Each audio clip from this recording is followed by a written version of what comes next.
오늘 본문을 가지고 고난을 향해 갈 수 있는 이유라는 제목으로 함께 하나님 말씀을 나누도록 하겠습니다. 우리가 인생을 살아가다 보면 고난을 만날 때가 있습니다. 많이 있지요. 그런데 고난을 알고 우리가 만난 것은 아니잖아요. 우리가 또 의도적으로 고난을 만나려고 한 것도 아닙니다. 그냥 가다 보면 우리가 고난을 만나게 된다라는 거지요. 대부분은 고난이 있을 줄 모르고 가다가 고난을 만나는 경우가 많습니다. 고난이 있다는 것을 미리 알게 된다면 누가 굳이 그 길을 가려고 하겠습니까? 그 고난을 피해가는 것이 오히려 지혜 아니겠습니까? 고난이 있다는 것을 알면 우리는 그 길을 가기가 쉽지 않습니다.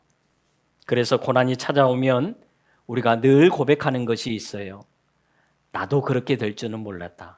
우리는 그렇게 될 줄 모르고 그냥 가는 거예요. 모르니까 갈 수가 있는 것입니다. 자, 그런데 바울은 어떻습니까? 고난이 있다는 것을 알면서도 고난을 향해서 가는 거예요. 예루살렘에 올라가면 결박과 환난이 너를 기다린다. 성령님께서 말씀을 해주셔서 너무나도 잘 알고 있습니다. 또 바울 주변의 사람들이 성령의 감동을 받고 바울이 올라가면 어떤 일이 있게 될 것인지를 다시 한번 알려주게 되지요. 그뿐만이 아니잖아요. 아가보 선지자가 바울을 찾아와서 행동의 예언을 통해서 예루살렘에 올라가면 이런 모습이 될 것이다 라고 보여주었습니다.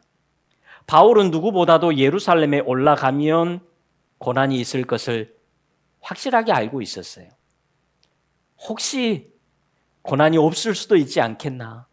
고난이 사라질 수도 있지 않겠나? 이런 기대가 있는 게 아니고요. 예루살렘에 올라가면 고난은 있다라는 것을 분명하게 알고 올라갔다라는 거지요. 여러분, 이것이 정말 쉽지 않은 일이잖아요. 그런데 바울은 어떻게 이렇게 할 수 있었을까요? 소망이 있었기 때문에 갈 수 있었다라는 거예요. 여러분, 바울은요, 로마에 가고자 하는 소망이 있었습니다. 바울이 3차 전도 여행 마지막 부분에 고린도라는 곳에서 석 달을 머물게 됩니다. 그래서 고린도와 가까이 있는 로마에다가 편지를 쓰게 되는데 그것이 로마서이지요. 로마서 15장 23절 우리 같이 한번 읽겠습니다. 시작. 이제는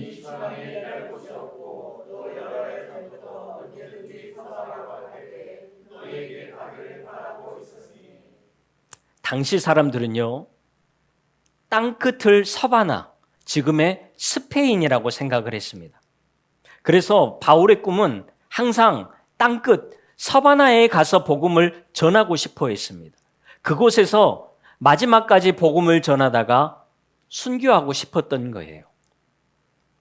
예루살렘과 온 유대와 사마리아와 땅끝까지 이르러 내 증인이 되리라 하신 그 말씀 그대로 살아보고 싶었던 거지요. 그래서 예루살렘 지나서 사마리아, 온 유대 다 돌았습니다. 이제 더 이상 갈 곳이 없어요. 그래서 땅끝을 가고 싶었던 것입니다. 그래서 서바나로 가는 그 길에 로마가 있기 때문에 로마에 들렀다 가겠다는 것이었습니다. 이것을 편지로 쓴 거예요. 바로 이런 소망이 있었기 때문에 이 소망을 기대하면서 바울은 비록 예루살렘에 고난이 대기하고 있지만 거기서 그곳으로 들어갈 수 있었다라는 거예요. 그렇습니다. 소망이 있으면요, 그나마 고난을 견뎌내기가 쉽습니다. 우리가 인생을 살아가다 보면 고난을 만날 때 있지요. 그런데 그 고난을 우리가 어떻게 이겨나갑니까? 조금이라도 소망을 가지고 있기 때문에 그 고난을 넘어갈 수가 있는 거예요. 소망마저 없다면 우리는 그 고난을 이기기가 굉장히 어렵습니다. 여러분, 학생들은 공부를 하는 것 자체가 고통이지요. 공부를 잘하는 학생들은 계속 잘해야 된다는 부담감 때문에 고통이고, 공부를 못하는 학생은 잘하고 싶은데 안 되니까 그것이 고통이지요. 모두 다 고통입니다. 그런데 왜 이런 고통을 끝까지 감내하면서 공부를 해 나갈까요? 적성에 맞지 않으면 그냥 내려놓을 법도 한데 아무리 해도 성적이 올라가지 않고 안 되면 그만할 법도 한데 왜 끝까지 하게 됩니까? 조금이라도 소망이 있거든요. 조금 더 나은 대학, 조금 더 나은 직장을 향해서 가고자 하는 그런 소망이 있기 때문에 계속 하게 되는 거예요. 여러분, 우리가 새로운 일을 준비하고 도전하는 일은 굉장히 어려운 일입니다. 위험부담이 상당히 크지요. 지금같이 어려운 때에는 뭔가를 도전한다는 것이 너무나도 쉽지가 않습니다. 그런데 그래도 가는 이유가 뭐예요? 그런데도 하는 이유가 뭡니까? 좀 더 나은 미래, 좀 더 나은 삶을 꿈꾸기 때문에 그런 것 아니겠어요? 그 소망이 있으니까 갈 수 있는 거예요. 이것마저도 없으면 그 누구도 갈 수가 없습니다. 자, 그렇다면 바울은 단순히 이런 의미에서 소망이 있었기 때문에 나아갈 수 있었을까요? 서바나 로마를 가야 된다라는 그 소망 때문에 갈 수 있었을까요? 이 땅에도 소망을 두고 살았지만 여러분, 바울은 하나님 나라의 소망을 두고 살았던 사람이에요. 사실 바울도 예루살렘에 올라가면 어떻게 될지를 몰랐습니다. 지금 상황의 흐름을 보면 아무리 바울이라고 하더라도 예루살렘에 올라가는 순간 죽임을 당할 수 있다라고 충분히 느꼈을 거예요. 그래서 죽음까지도 각오한다라고 고백했던 것을 우리가 살펴봤습니다. 여러분, 바울이 죽으면 어디로 갈까요? 천국 가지 않겠습니까? 그렇게도 좋은 곳, 하나님과 늘 항상 함께 있었던 그곳에 가는 거잖아요. 그러니 바울에게는 손해볼 게 없었던 것 같아요. 서바나를 가는 것도 소망하고 있지만 혹 내가 예루살렘에 올라가서 죽임을 당해서 가지 못하더라도 어디를 가요? 천국 가니까 그 소망이 있으니까요. 고난을 향해서 갈 수 있었던 거예요. 여러분, 우리가 오늘을 살아가면서 힘든 일이 왜 없습니까? 고난이 왜 없어요? 그런데 우리가 계속해서 살아갈 수 있는 이유는 조금 더 나은 미래도 있지만 그게 아니더라도 영원한 하나님 나라가 있기 때문에 오늘 우리가 고난을 그래도 감내하면서 감사하면서 갈 수 있는 거예요. 여러분, 히브리서 11장을 우리는 믿음장이라고 부릅니다.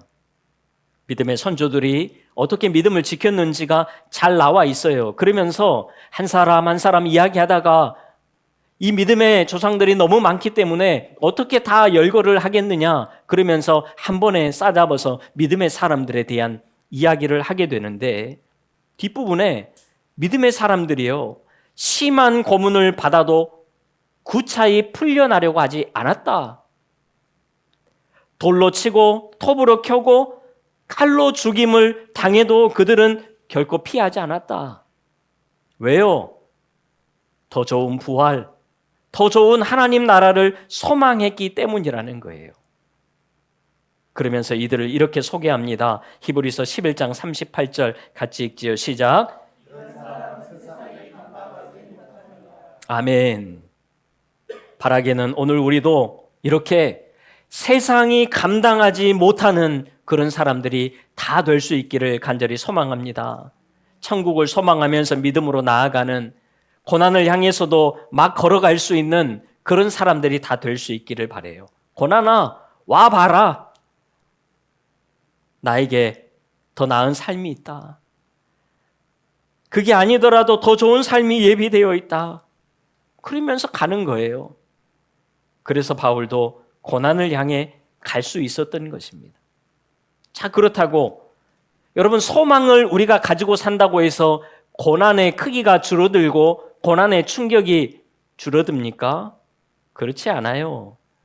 고난을 예상했다고 해서 충격이 덜하지도 않습니다.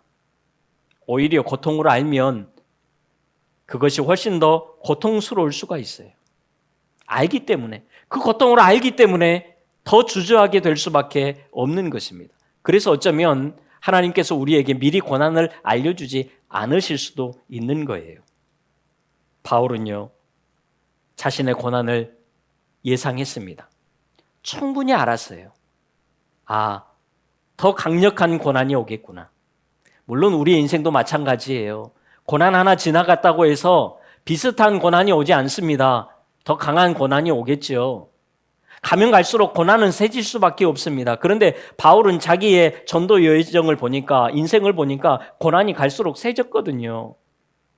처음에는 사람들이 쫓아내기만 했는데 그 다음부터는 때리기 시작합니다. 돌로 치기까지 해요. 감옥에만 가뒀었는데 이제는 사형을 시키려고 준비를 합니다. 그런데 그게 안 되니까 심지어는 암살까지 하려고 하는 것을 바울은 직접 경험하게 됩니다. 갈수록 세져요. 예루살렘에 올라가면 고난이 더하면 더했지 결코 덜하지 않을 것입니다. 그냥 예상이 되는 거지요. 그러니 솔직히 바울도 두렵지 않겠습니까? 고난을 알면요, 여러분 훨씬 더 두렵습니다. 모르니까 갈 수 있다니까요. 알면 절대로 못 갑니다. 바울도 두렵습니다. 그래서 바울이 로마서를 쓰면서 로마 성도들에게 이런 부탁을 합니다. 어떤 부탁이요? 기도 부탁을 해요. 우리 로마서 15장 30절을 읽습니다. 시작.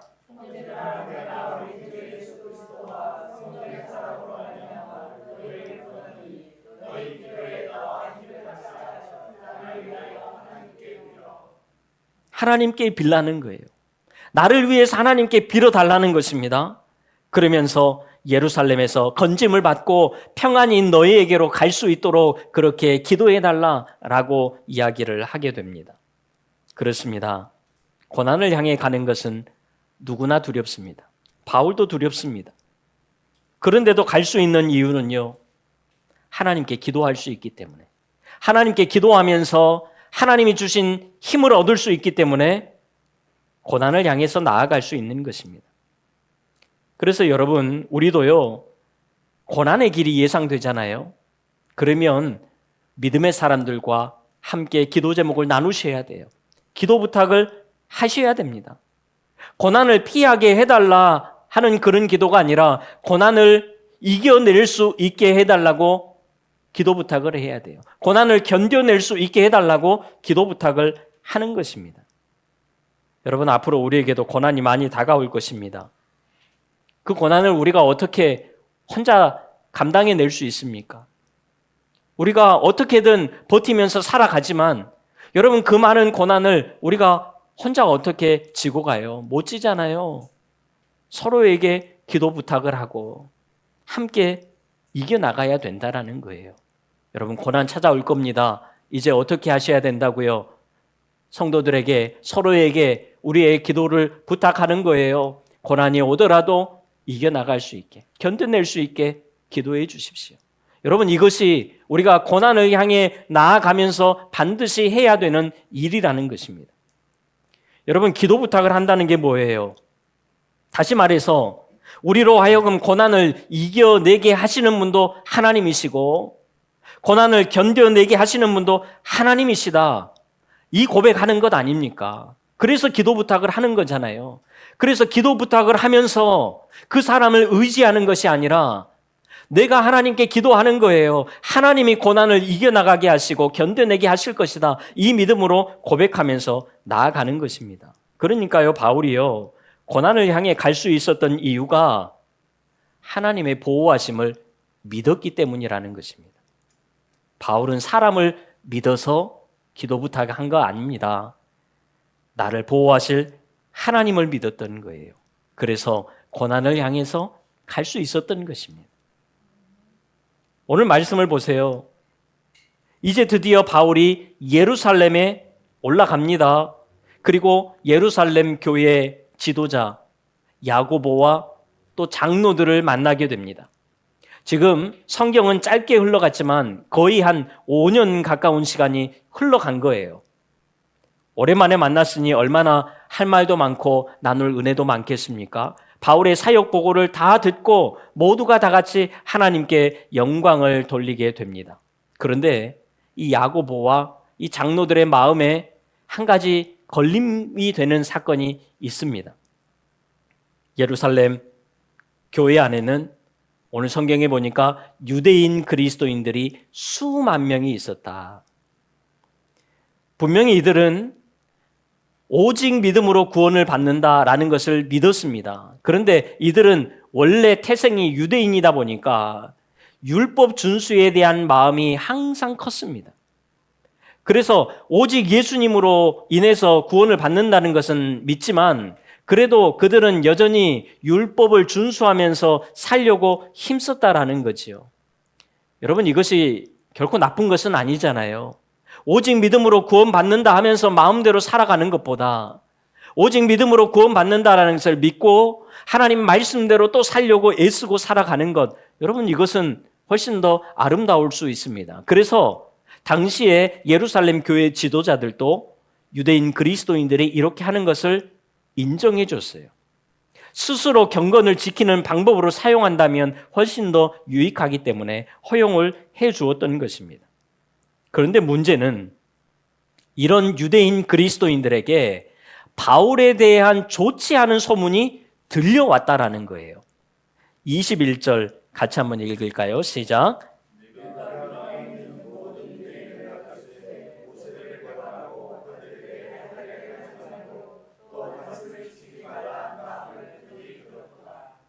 여러분, 이 말이 사실입니까? 아니잖아요. 바울이 언제 유대인들에게 할례를 행하지 말라고 했습니까? 오히려 바울은 전도 여행을 다니면서 디모데가 아직까지 할례를 받지 않았기 때문에 할례를 행하게 했잖아요. 그리고 따르게 했습니다.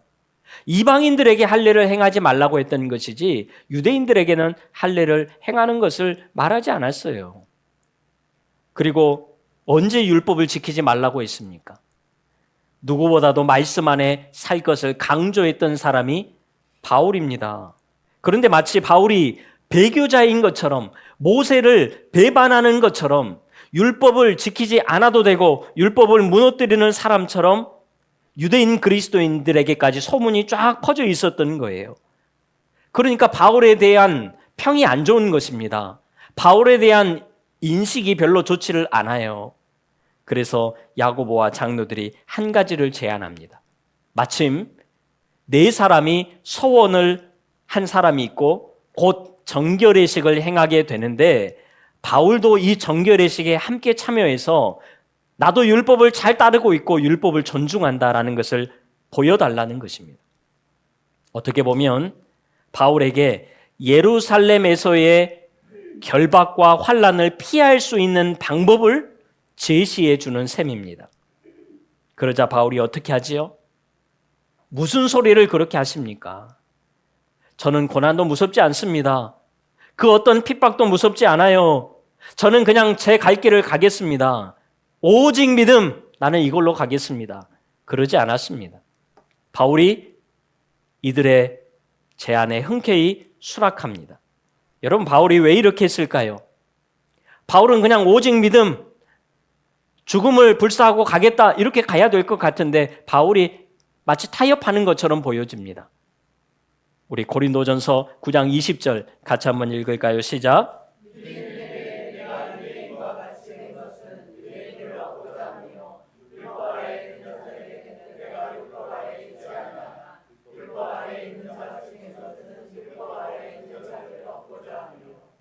그렇습니다. 바울은 복음을 훼손하지 않는 범위에서는 그 누구에게든지 얼마든지 맞춰줄 수 있는 그런 사람이었습니다. 바울은 적당히 타협하려고 한 것이 아니에요.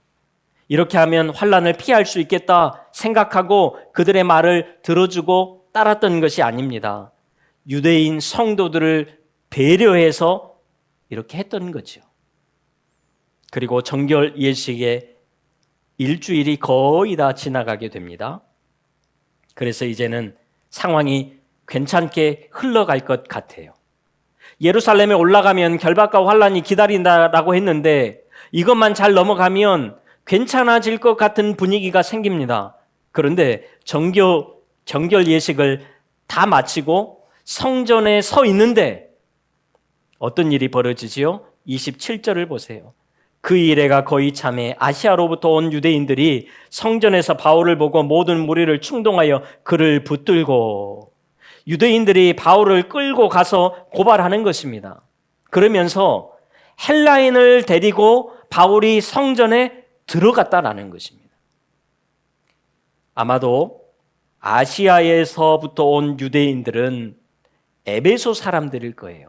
왜냐하면 에베소 사람 드로비모를 금방 알아봅니다. 그리고 바울과 함께 다녔던 것도 잘 알고 있습니다. 그래서 이들도 아마 에베소에서 온 사람들일 거예요. 물론 바울이 진짜 드로비모를 데리고 성전에 들어갔던 것은 아닙니다. 거짓말이지요. 여러분, 유대인들이 이 부분에서 얼마나 예민했는데요. 헬라인이 성전에 들어가는 것을 이들이 허용하겠습니까?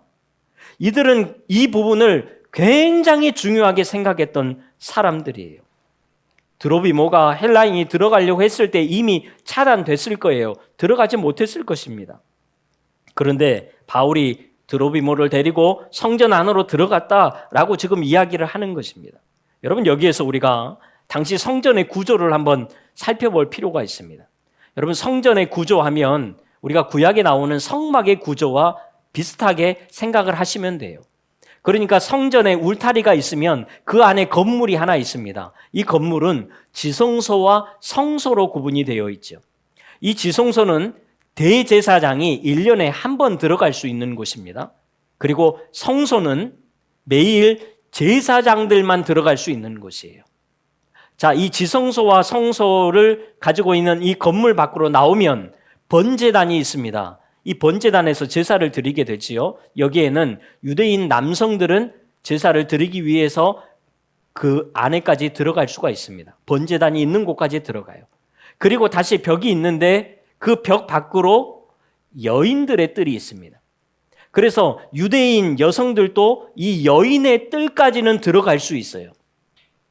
그리고 이 여인들의 뜰까지가 사실은 성전 안이에요. 그 다음에는 성전 밖입니다. 그래서 성전 바깥에를 이방인의 뜰이라고 이야기를 해요. 그래서 이방인의 뜰에 갔다라는 것은 성전에 가까이 간 것이지 사실 성전 안에 들어간 것은 아닙니다. 못 들어가게 되어 있어요. 유대인 여성들까지만 들어갈 수 있습니다. 자, 이런 구조에서 굳이 바울이 드로비모를 데리고 성전 안으로 몰래 들어간다? 여러분, 이런 무모한 짓은 하지 않았겠지요. 할 수도 없습니다. 그들이 그냥 거짓 고발한 거예요. 드로비모라는 사람이 바울과 함께 다녔던 것을 보고 저들을 성전에 같이 들어갔다 왔다라고 하면 되겠다라고 싶었던 거지요. 여러분, 사실 다른 죄목도 많이 있는데 왜 굳이 이런 죄목을 가지고 바울을 걸었을까요? 여러분, 당시 유대인들은 성전 출입법을 굉장히 중요하게 여겼습니다. 이것을 로마 정부도 잘 알고 있었어요. 그래서 이방인들 중에 성전에 함부로 들어간 사람은 아무리 로마 사람이라고 하더라도 로마 정부가 보호해 줄 수가 없어요. 그냥 죽도록 내버려 두어야 합니다. 그러니까 엄밀히 따져서 유대인들이 자기들 스스로 사형을 집행할 수 있는 방법은 성전에 불법 침입했다라는 것 외에는 사형을 시킬 수가 없어요. 그래서 이들은 머리를 썼지요. 바울을 죽이기 위해서 이 방법을 사용을 한 것입니다. 이 문제에 걸리면 그 누구도 피할 수가 없어요. 그래서 이제 바울도 꼼짝없이 죽게 된 것입니다. 여러분, 이 일이 지금 순식간에 일어나는 거예요. 사도들과 성도들은 이제 바울이 성전에서 나오면 이 다음 일을 준비하고 있는데 이미 성전에 있을 때부터 유대인들은 바울을 공격하고 죽이려고 덤벼들었다라는 거죠. 사도들과 성도들이 손쓸 겨를이 없었습니다.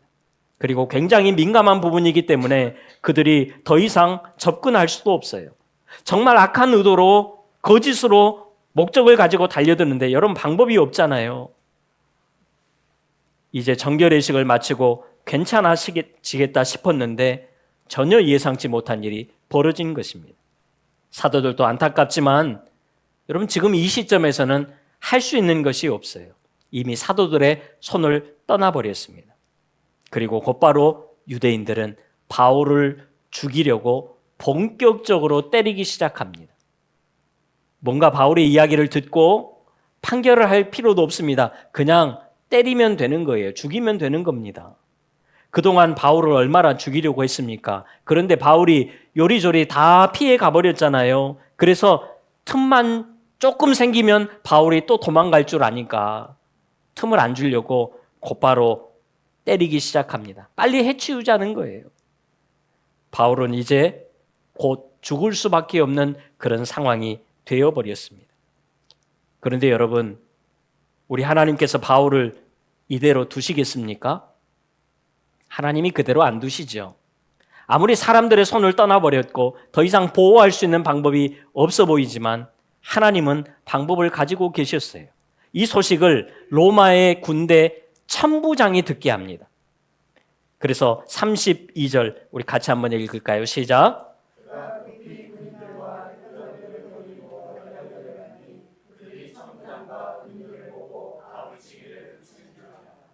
로마 군인들이 주둔하고 있었던 곳을 안토니아 요새라고 합니다. 이 안토니아 요새는 성전의 북쪽에 바로 붙어 있어요. 그래서 오늘 성경에 보니까 이 소식이 들리자마자 군인들이 급하게 달려서 내려갈 수 있었던 것은 성전에 바로 붙어 있었기 때문에 그들이 곧바로 출동할 수 있었다라는 거지요. 여러분 32절을 잘 보세요. 군인들이 급히 갑니다. 그것도 빨리 달려서 내려갑니다. 마치 바울을 보호하라는 왕의 명령이 떨어진 것처럼 쏜살같이 달려가는 거예요. 그리고 바울을 보호해내는 것입니다. 여러분 지금 이런 상황에서 바울을 보호할 수 있는 유일한 사람들은 로마 군대밖에 없어요. 유대인 중에 아무리 뛰어난 사람이라고 할지라도, 유대인 중에 아무리 훌륭한 사도라고 할지라도 바울을 구해낼 수가 없습니다. 보호할 수가 없어요. 로마 군대밖에는 보호할 방법이 없었던 거지요. 그래서 하나님이 이 로마 군대를 급파송시키는 거예요. 너희들 빨리 가서 바울을 지켜라. 바울을 보호해내라. 그래서 지금 로마 군대가 여러분 너무 급하게 신속하게 움직이는 것 보이지 않습니까? 유대인들의 흥분한 상태, 아무리 바울이라도 오래 버티지는 못했을 것입니다. 그래서 하나님께서 확실하게 바울을 보호하기 위해서 로마 군대를 파송하신 것입니다. 하나님이 하신 거예요. 여러분, 안토니아 요새가 만약에 멀리 있었다면 로마 군인들이 이렇게 빨리 출동할 수 있었을까요? 불가능했을 것입니다. 멀리 있었으면요, 아무리 하나님이 빨리 급하게 가라고 해도 가도 이미 바울은 죽은 상태에 있을 수 있습니다. 이들이 가장 빨리 출동할 수 있는 곳, 그곳은 성전 근처였습니다. 그러니까요, 사도들은 바울을 성전에서 정결 예식을 행하게 함으로 인해서 보호하려고 했지만 사실은 그게 아니에요. 하나님께서요, 로마 군대를 빨리 파송하기 위해서 바울로 하여금 성전에서 정결 예식을 행하도록 하게 하셨다라는 거예요.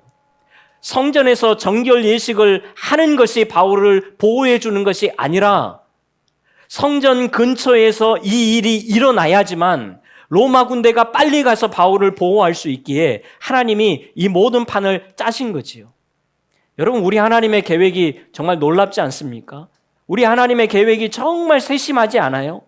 바라기는 여러분 우리의 삶에도 하나님의 이런 세심한 인도하심과 보호하심이 있기를 간절히 소망합니다. 우리의 삶은 참 고난이 많은 그런 인생입니다. 어떻게 될지 우리는 잘 알지 못해요. 그래서 두려움도 있습니다. 그러나 우리가 오늘 이 시간 회복해야 될 것은 우리 하나님께서 우리의 이런 상황 속에서도 우리를 정말 섬세하게 보호하시고 인도하시고 지키신다라는 것을 믿고 오늘 또 믿음으로 우리가 담대히 한번 걸어가 보자라는 거예요. 오늘 이 믿음이 우리 모두에게 회복될 수 있기를 바랍니다. 하나님께서 선하신 능력으로 우리를 보호하신다. 하나님께서 지켜주신다. 그 어떤 상황이 올지라도 하나님이 해결해 주신다. 여러분, 이 믿음으로 이번 한 주간도 잘 살아낼 수 있는 우리 모두가 다 될 수 있기를 간절히 소망합니다. 그래서 우리도 한번 고난을 향해서 걸어가 보는 거예요. 고난이 두렵지 않지는 않아요. 고난이 두렵습니다. 누구나 마찬가지입니다. 그러나 우리 하나님이 계시잖아요. 하나님이 놀라운 방법으로 우리를 보호하실 것이기 때문에 여러분, 그 사실을 하나 믿고 우리가 한번 고난이 우리 앞에 있다고 할지라도 걸어가 보자라는 거예요. 여러분, 그러면 세상이 우리를 감당하지 못할 거예요. 이런 믿음으로 한 주간 동안도 잘 살아낼 수 있는, 그래서 그 하나님의 섬세하신 역사하심을 경험하고 또 고백할 수 있는 우리 모두가 다 될 수 있기를 주님의 이름으로 축원합니다. 기도하겠습니다. 하나님, 우리의 삶에 정말 섬세하게 역사하시는 그 하나님의 능력을 경험하는 한 주간 우리의 삶이 되게 하여 주시옵소서. 어떤 고난이 우리 앞에 다가와 있을지라도 우리가 주님 바라보면서 하나님께서 우리를 인도하시고 보호하심을 믿고 담대히 걸어갈 수 있는, 그래서 세상이 감당하지 못할 그런 믿음의 사람으로 잘 살아낼 수 있는 우리 모두가 될 수 있도록 주님 붙들어 주시옵소서. 예수님의 이름으로 기도하옵나이다. 아멘.